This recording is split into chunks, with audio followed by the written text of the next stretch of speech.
François. Je vais commencer par quelque chose de très personnel, une petite annonce pour ma colocataire. Senia, j'ai donné la clé à Daniel Noda. Je ne sais pas où tu es, je te cherche. Je t'ai cherché tout l'après-midi. Nous sommes tellement nombreux. Merci, merci Daniel. Voilà, plus sérieusement, nous allons, César et moi, faire pour ma part un travail de synthèse, pour César un travail de bilan. Et ce qui nous a été demandé témoigne très bien de l'utopie permanente et résolument optimiste qui caractérise l'équipe d'IDEA, qui pense, qui croit qu'une synthèse est possible. Non, une synthèse n'est pas possible. Donc je vais commencer par vous dire qu'avons-nous appris au cours de ces 5 jours. Eh bien, nous avons appris à comprendre le programme et à le lire. Je pense qu'aujourd'hui, nous sommes tout à fait virtuoses dans la lecture du programme. Ensuite, nous avons appris à penser nos nombreux trajets dans les différents lieux de la capitale selon les 2 dimensions décrites par Alain Berthoz, l'espace vécu, égocentré, et l'espace conçu, allocentré. Et peut-être même avons-nous appris à développer un point de vue oblique. En tout cas, j'ai beaucoup pensé à Alain Berthoz après avoir entendu sa conférence. Nous avons aussi appris à faire des conférences collectives à la place du conférencier, et j'ai d'excellents souvenirs de la première conférence de John O'Toole, et aussi a eu un grand plaisir à écrire des mots collectivement sur des papiers qui se sont envolés, qui peut-être, on verra ce que vous ferez de vos papiers. Et puis on a appris à danser sur le parquet de l'hôtel de ville de Paris. On a appris aussi à pratiquer de manière intensive l'intercompréhension, c'est-à-dire se comprendre alors qu'on ne parle pas la même langue ou qu'on pense très mal parler ou entendre la langue de l'autre. Donc il y a eu tout un théâtre de la communication au cours de ces journées qui était voilà, une belle chose, quelque chose de chaleureux, d'efficace. Et je pense, oui, de porteur d'avenir quand on voit cette réunion extraordinaire de gens venus du monde entier. Je suis aussi porteuse, et là vous allez moins sourire en m'écoutant, d'un message collectif sur l'inégalité flagrante entre hommes et femmes, notamment au cours des 2 premiers jours. Je le dis au nom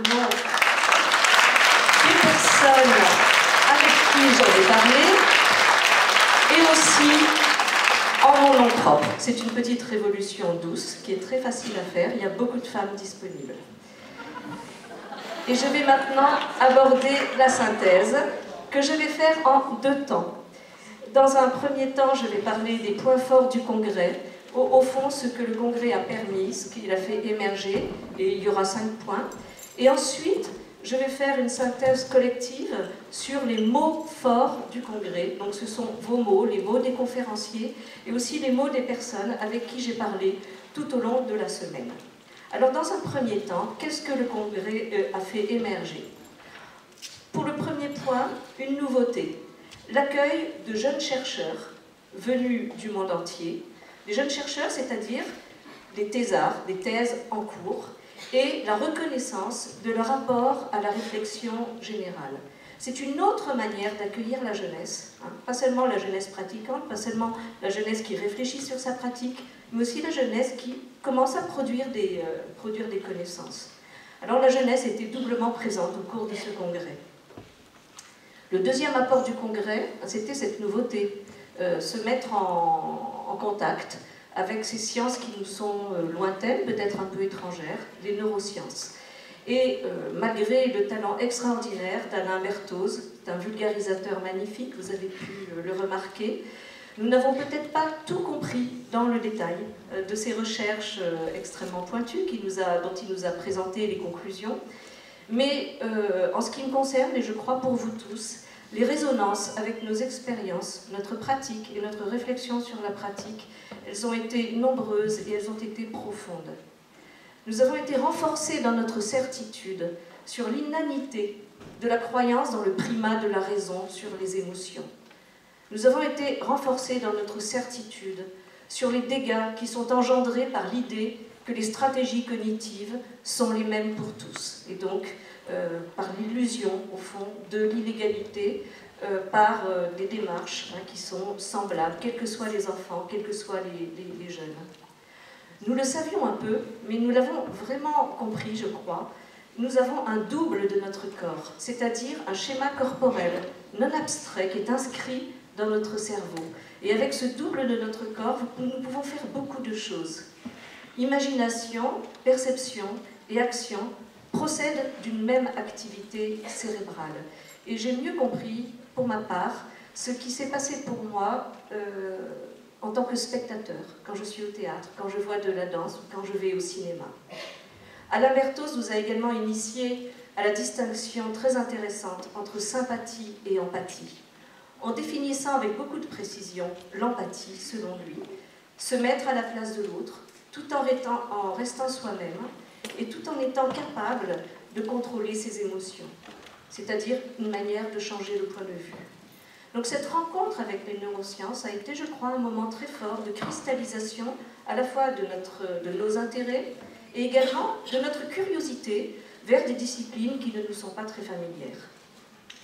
Le troisième point dans cette synthèse, c'est l'intérêt d'avoir fait de la place pour la pratique du théâtre en langues étrangères.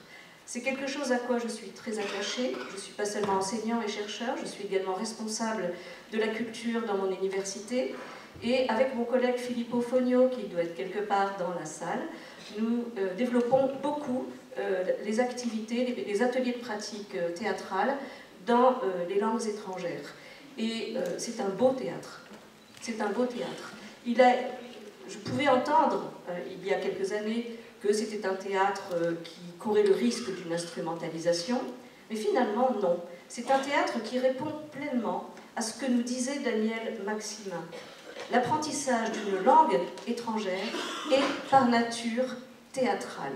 Ça passe par les mimiques, ça passe par l'accent, la musique de la langue, ça passe par l'effort d'expressivité, ça passe par la consistance des mots, le goût des mots et le travail d'incorporation de la langue. La langue, ce n'est pas seulement des mots, c'est un souffle qui porte les mots.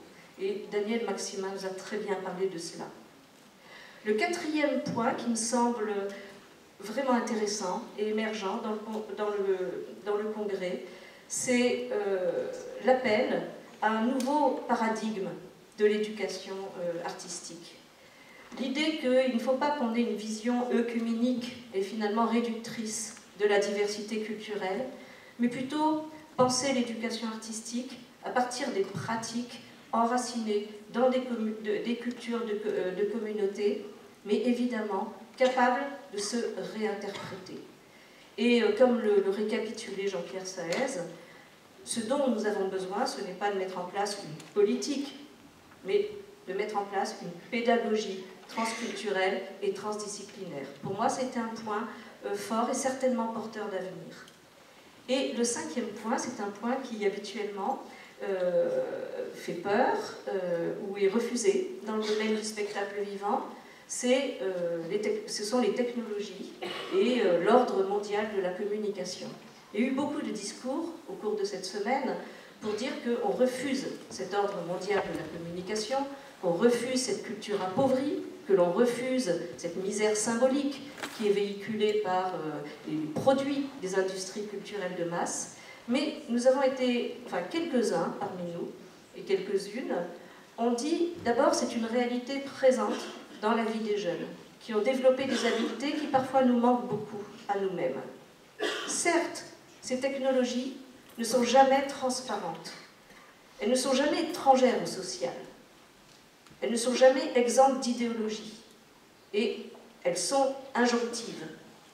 Cependant, et plusieurs d'entre nous l'ont dit, ce sont des outils à intégrer à condition que ce soit intégré dans des pratiques conscientes et dans des pratiques réflexives.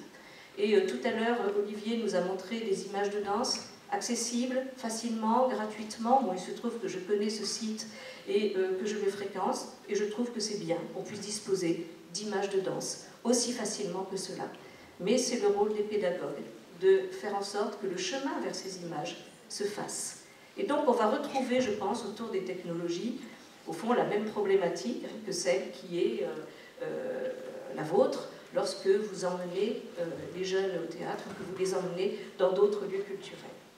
Donc voilà pour moi les 5 points qui portent des questions émergentes ne sont pas des questions faciles. Certaines questions sont politiques, d'autres touchent à des domaines que l'on traditionnellement on refuse, mais ça fait partie des thématiques à travailler pour les années à venir. Et lorsque j'écoutais Alain Berthoz, j'ai noté dans mon petit carnet d'ethnologue de la semaine IDEA, j'ai noté « Imaginer, c'est faire ». Et je me suis dit finalement, en très peu de mots, on peut dire beaucoup de choses, et surtout, on peut faire fabriquer beaucoup de sens par les personnes qui écoutent ces mots, ces courtes phrases. Et comme toute parole poétique, comme tout symbole, eh bien une partie du sens peut être construite par l'autre. Alors on va faire un petit essai en direct, il y en a beaucoup parmi vous qui vont se reconnaître. Je remercie toutes les personnes qui, sans le savoir, m'ont donné des mots, des phrases et des aphorismes. Et donc si la technique veut bien lancer le PowerPoint aphorisme, nous allons les lire ensemble. Voilà. Alors pour organiser cette matière considérable que j'ai recueillie pendant la semaine, j'ai essayé de faire une petite typologie qui n'a rien de scientifique, juste un essai de classement. Donc dans la première catégorie, j'ai relevé des choses qui touchent à la langue et qui touchent aux mots. Quelqu'un a dit, et vous ne saurez jamais qui l'a dit, sauf la personne qui l'a dit, sauf si vous l'avez noté, ce que les mots peuvent porter de l'épaisseur de la manière dont on pense. Et je crois même que la personne avait dit dont on agit, mais je n'étais pas tout à fait sûre, je n'ai pas osé l'ajouter.